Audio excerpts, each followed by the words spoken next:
Hi everyone, welcome back to the channel. In this video, I will show you how to reset a form in Power App Canvas app. Right now, I already have an account form added to my Canvas app. This form is connected to my data sources and contain multiple fields. Now, I am going to add a new button to reset this form.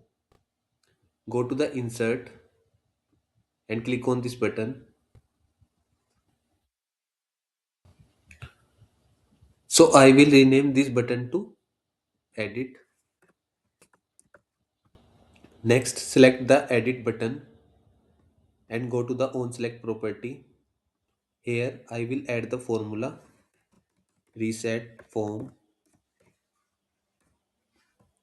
and enter a form name, form 5. Now close the bracket.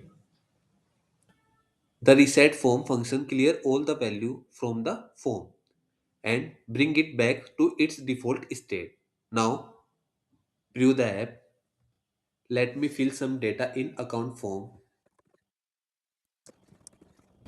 Now when I click on the edit button, you can see the form is instantly reset. So this is how you can easily reset a form in Power App Canvas app. Thanks for watching.